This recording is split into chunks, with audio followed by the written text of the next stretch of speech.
Ашо кобзи убома? Ашо кода? Ажибш кобзи убома хопшра. Этого общительного и улыбчивого мальчика зовут Фрикан, но дома все ласково называют его Анрик. У мальчика тяжелый недуг. При рождении ему поставили диагноз ДЦП. Анрик живет в селе Кутол вместе с мамой и тетей. Несмотря на болезнь, он веселый, общительный, радуется каждому дню. И единственное, что расстраивает 15-летнего мальчика – отсутствие воды в доме. Ежедневно его матери приходится носить тяжелые ведра с водой из соседского колодца, а помочь он ей не в состоянии. Воды после войны нет и во многих других домах села Кутол. В результате боевых действий была повреждена система водоснабжения, которую так и не удалось восстановить. Уже давно у нас нету воды. Мучаем с колодца, везем с соседа, ведрами таскаем. Бани нету, ничего нету, мучаем. В день Лиана делает около 100 рейсов. Этого хватает на то, чтобы убрать, постирать и полить огород. Но самое сложное – ухаживать за тяжело больным ребенком без воды. Очень трудно. Его же надо купать всегда. Тяжело же таскать ребенку. Такой тяжелый. Я с сестрой живу здесь.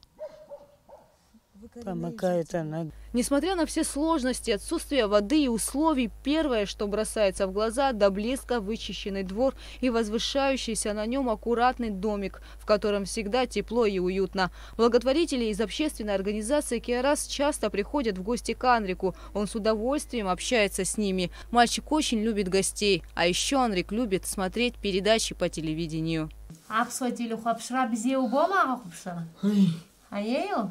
Молодец. Когда люди приходят домой, гости, нравится, слушает, что разговаривают, телевизор смотрит, когда новости идет, мультики смотрит. У воспитывающих Анрика двух женщин нет возможности выйти на работу, а мальчик получает лишь небольшое пособие по инвалидности. С семьей Анрика общественная благотворительная организация общается около 2 лет. И все это время Киарас старается оказать ему и его семье посильную помощь. Однако возможности благотворителей не безграничны. Поэтому, чтобы помочь Анрику, они обращаются к неравнодушным жителям нашей страны и открывают сбор на ремонт водопровода к дому Анрика. Чтобы вода была постоянно, во дворе необходимо пробурить скважину. На территории рядом воды самой нету, нужно бурить саму скважину. У нас в Абхазии бурильных машин порядка 2, по-моему, и то они фактически на расхват заняты. Мы вот пытаемся сейчас вот с ними как связаться, чтобы они изучили, промониторили. Но по их подсчетам это порядка 100-150 тысяч для того, чтобы пробурить 20-25 метров. То есть это не просто пробурить, а уже поставить там асбестовые трубы, вывести уже наружу, и чтобы уже хотя бы на территории вода была. Ну, для того, чтобы поддержать нашу акцию, каждый желающий может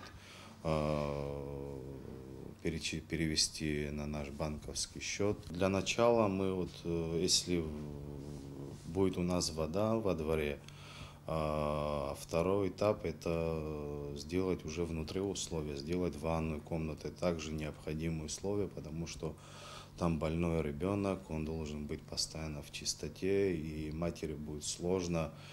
Мы так считаем, что все условия должны быть внутри дома.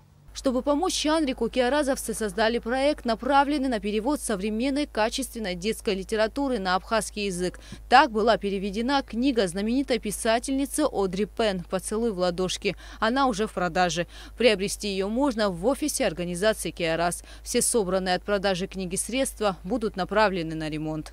Мы перевели текст книги, адаптировали его и сделали вклейки в сам текст, и она получилась двуязычная. Сюжет о маленьком еноте Честере, который боится идти в школу, и мама рассказывает ему, что интересного ждет его вот на этом этапе в его жизни. Книжка очень интересная, иллюстрации чудесные там, и на абхазском языке текст звучит очень гармонично. Текст этот перевела Гунда Сакания, отредактировали Диана Шамба и Адгур Шинкуба. Подготовить пилотный вариант книги помогла мне Алина Жиба. Всем им я хочу выразить слова благодарности, потому что это большой труд, и мы надеемся, что у нас получится выпустить серию таких книг, и современная детская литература будет доступна нашим детям, их родителям на родном языке. Стоимость книги 650 рублей. Каждый из нас может внести вклад в благое дело. И, возможно, благодаря вашим усилиям и неравнодушным сердцам в доме у тяжело больного ребенка появится вода. Гугу Савардания, Артур Каландия, Абхазское телевидение.